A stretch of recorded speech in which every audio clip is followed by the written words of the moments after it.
Good morning বন্ধুরা। তো বন্ধুরা, তোমরা সবাই কেমন আছো? আশা করছি তোমরা সবাই ভালো আছো, আমরাও বেশ ভালো আছি।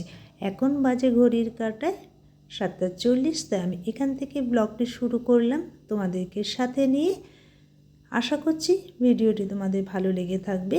ভালো লেগে থাকলে চ্যানেলটি সাবস্ক্রাইব করে দিও, আর যদি তোমাদের কোথাও কোনো অংশ একটু ভালো লেগে থাকে একটা লাইক করে দিও।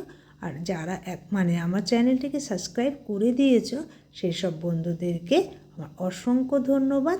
কিন্তু যারা ভিডিও দেখেছো কিন্তু এখনও সাবস্ক্রাইব করোনি তাদেরকে আমি একটু অনুরোধ করছি, সাবস্ক্রাইব করে দিয়ে আমার পাশে থেকো। তো দেখো বন্ধুরা, আজকে আমাদের একটু উঠতে দেরি হয়ে গেছে, যেহেতু সোমবার। আজকে বরের কিন্তু দোকানটা বন্ধ, কিন্তু বাজার কমিটির থেকে দোকান খোলা রাখার জন্য বলে ঘোষণা করে দিয়েছে, তাই বর দোকানে যাবে।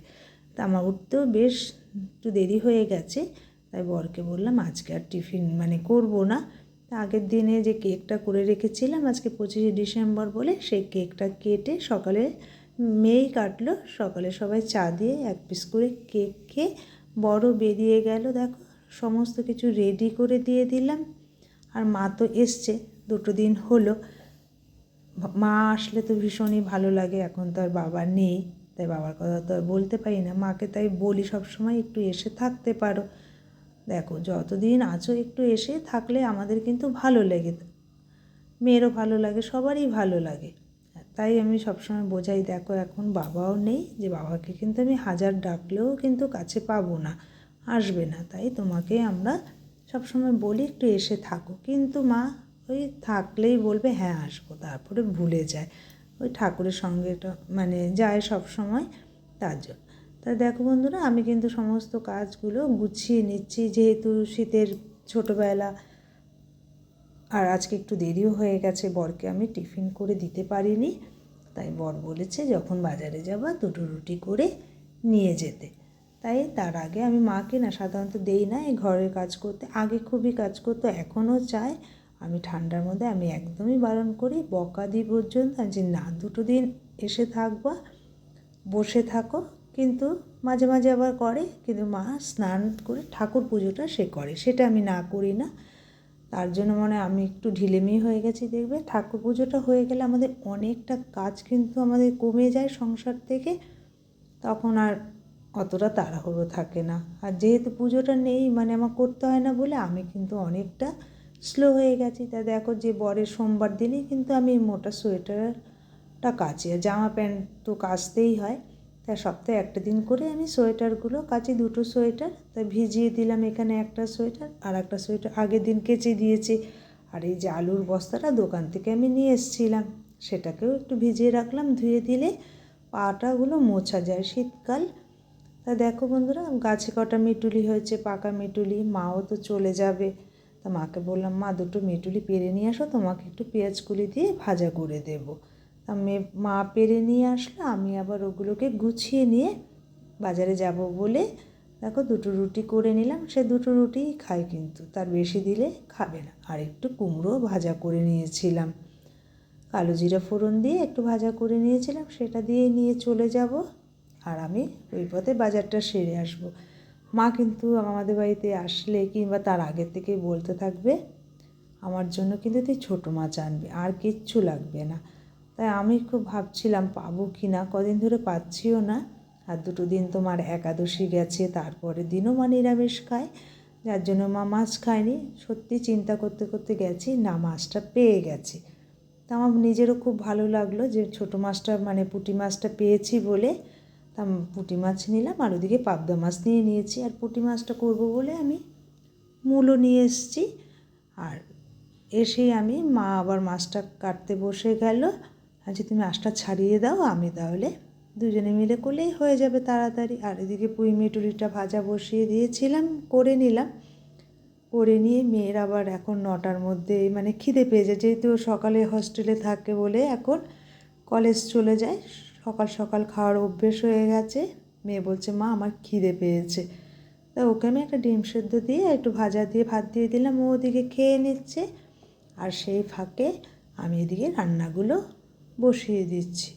আজকে আমার স্নানটাও হয়নি, কেননা মেয়েকে খাবার দিয়ে আমি একটু দোকানে গেছিলাম, বর এসছে, সেই ফাঁকে স্নান করে গেছে। বারবার মেয়েকে বলে গেছে মাকে বলবি আগে স্নান করে নিয়ে রান্না করতে। তা দেখো বন্ধুরা, স্নান তো যাইনি, ভাবলাম একেবারেই করে নেব। তা ওখানে ছোটো মাছটাও আমি কিন্তু বসিয়ে দিয়েছি, সমস্ত কিছু দিয়ে মেখে।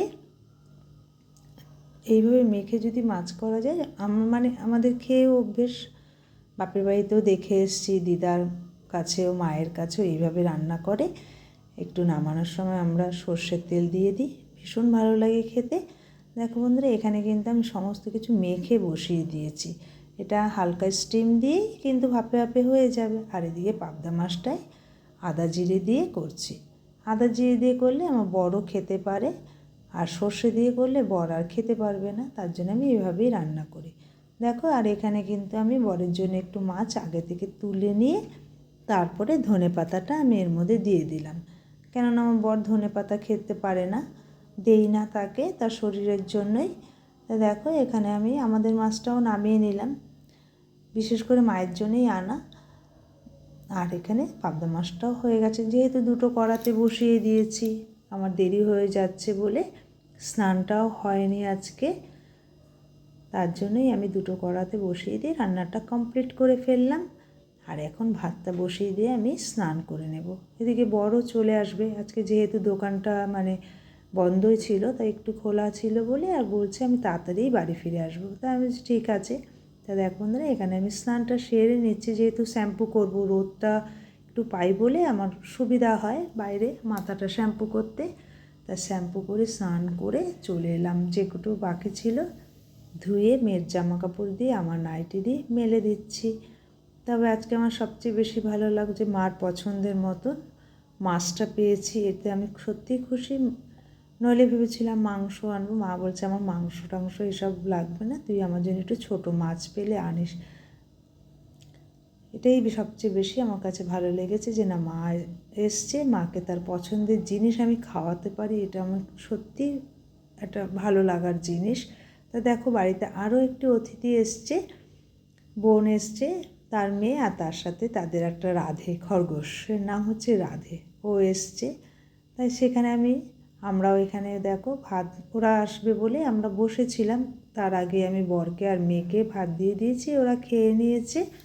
খেয়ে নেওয়ার পরে এখানে আমরা সবাই মিলে বসে গেছি, খেয়ে নিয়েছি, খেয়ে যে শোয়ার জায়গায় রেস্ট নিতে এসেছি।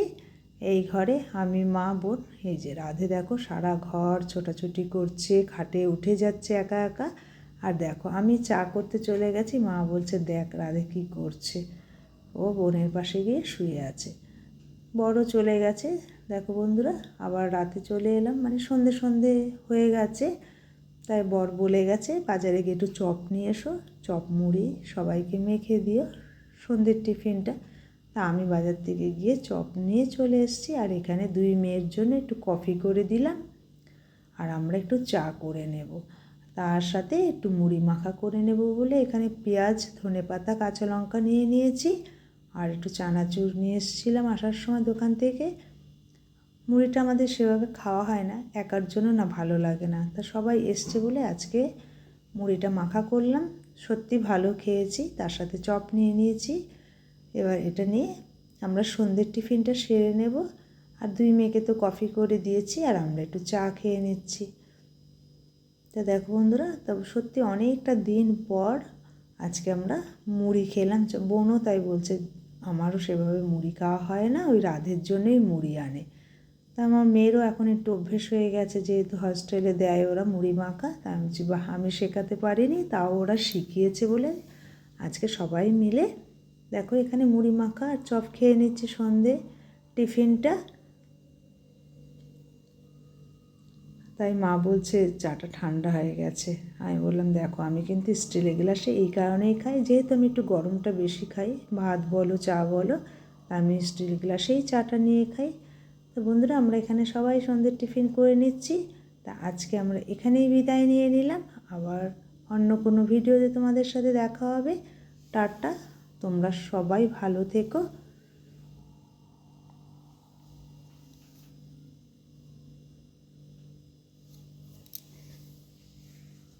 দেখো আমরা এখানে খাচ্ছি বলে বোন রাধেকে এখানে খেতে দিয়েছে।